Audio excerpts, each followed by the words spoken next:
Hello guys, welcome back to solution Mitra. So आज का हमारा क्वेश्चन है find the value of x and y if 2x plus 4y equal to minus का i cube x minus y plus 3। So कैसे find करेंगे x और y की value. सबसे पहले तो जो हमारी गिवन इक्वेशन है इसको थोड़ा सिंप्लीफाई करने की कोशिश करते हैं। जैसे यहाँ पे हमारे पास माइनस का आई क्यूब टर्म है, तो यहाँ पे सबसे पहले तो आई क्या है, ये इमेजिनरी, जो इमेजिनरी कह रहा है मैं, कॉम्प्लेक्स एनालिसिस है उसका इक्वेशन है। तो कॉम्प्लेक्स नंबर किन्हें कहते हैं, जो रियल नंबर नहीं है। जैसे यहाँ पे आई है, आई को इमेजिनरी नंबर से डिनोट करते हैं। आई की वैल्यू क्या होती है, root of minus one. Root of minus one क्यों क्या कहते हैं, आई कहते हैं, इमेजिनरी नंबर। अब यहाँ पे देखिए आई स्क्वायर की वैल्यू क्या हो जाएगी। आई स्क्वायर का मतलब होगा कि root of minus one into root of minus one करना दो टाइम। किसी का स्क्वायर करने का मतलब वही होता है, दो टाइम उसका मल्टीप्लाई कर दो।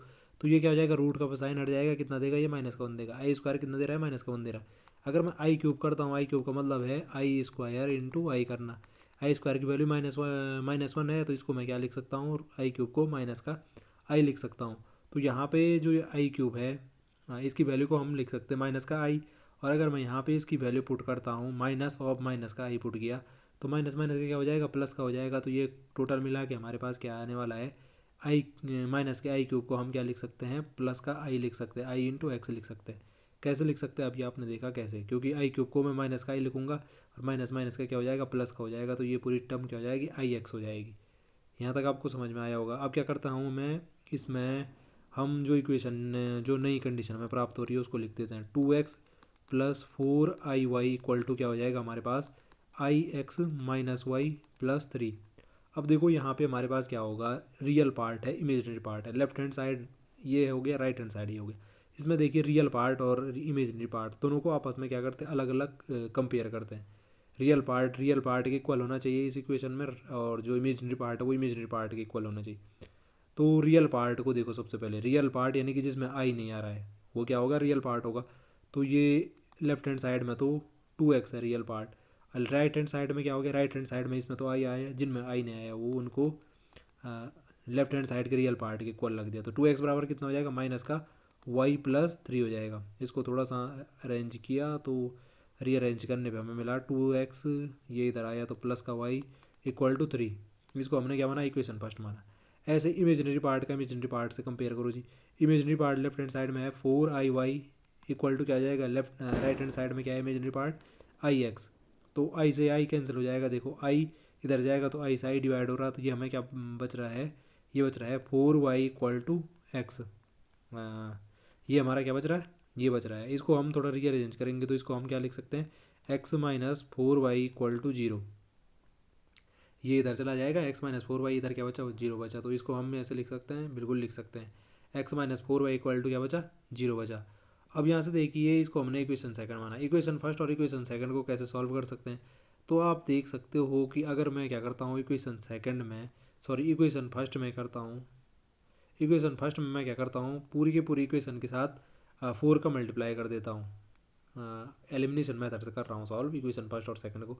तो मुझे क्या करना है कि जैसे यहाँ पे मैं वाई की टर्म को गायब करना चाह रहा हूँ, किसी एक टर्म को गायब करते हैं एलिमिनेशन मेथड में, या तो एक्स ही वाले को करो और या तो वाई वाले करो, जो भी करना चाहो, दूसरी की वैल्यू मिल जाती है इस प्रकार से। तो यहाँ पे वाई वाली टर्म को मैं गायब करना चाह रहा हूँ, तो यहाँ पे तो माइनस का 4y है, यहाँ पे वाई है, तो इसको प्लस का 4y बनाता। तो फिर इक्वेशन फर्स्ट और इक्वेशन सेकंड जोड़ने पे गायब हो जाएगा, इसलिए मैं क्या करता हूँ, पूरी की पूरी इक्वेशन में 4 का मल्टीप्लाई करता हूँ। तो ये क्या हो जाएगी, पहली इक्वेशन जो हमें मिलने वाली है, 4 का मल्टीप्लाई करने पे, 4 दूनी कितना हो जाएगा, 8x प्लस 4 इंटू वाई। 4 के साथ कुछ नहीं है, कोफिशिएंट तो 1 होगा, 4 इंटू 1 हो गया 4, तो 4y हो गया ये, इक्वल टू कितना हो जाएगा, 4 दिया कितना होगा, राइट हैंड साइड में 12। अब ये हमें मिली इक्वेशन थर्ड सपोज। तो इक्वेशन थर्ड में से इक्वेशन सेकंड को क्या कर देते, जोड़ देते। इक्वेशन सेकंड क्या थी हमारी, एक्स माइनस का 4y इक्वल टू कितना था, जीरो था। इसको जोड़ा हमने, जब इसको जोड़ा तो आप देख रहे हो, इसको जोड़ने पे क्या हो रहा है, 8 और 1 तो कितना हो गया, 9x हो गया। और y से y वाली टर्म तो कैंसिल हो गया, 12 प्लस जीरो कितना हो गया, 12 हो गया। यहाँ से आप x की वैल्यू आसानी से निकाल सकते हो, 12/9 हो जाएगा। अब यहाँ से 3 से दोनों कैंसिल हो रहे हैं, तो इसको सिंप्लीफाई करने पे क्या हो जाएगा, 3 × 12 3 3 4/3। एक्स की वैल्यू मिल गई 4/3।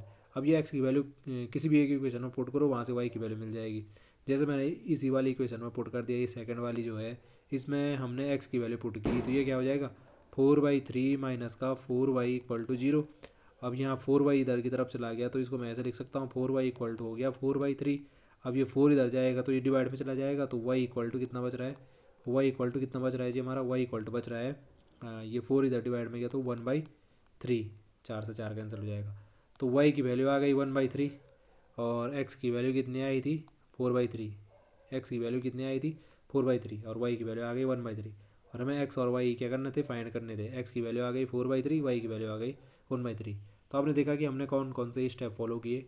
आई होप आपको वीडियो समझ में आई होगी। आज के लिए इतना ही। अगर आपको वीडियो पसंद आई है तो चैनल को लाइक शेयर सब्सक्राइब और जो जो होता है वो करना ना भूलें। तो फिर आपसे मुलाकात होगी, तब तक के लिए स्वस्थ रहे, मस्त रहे और वीडियो देखने के लिए एक बार फिर से आपका धन्यवाद।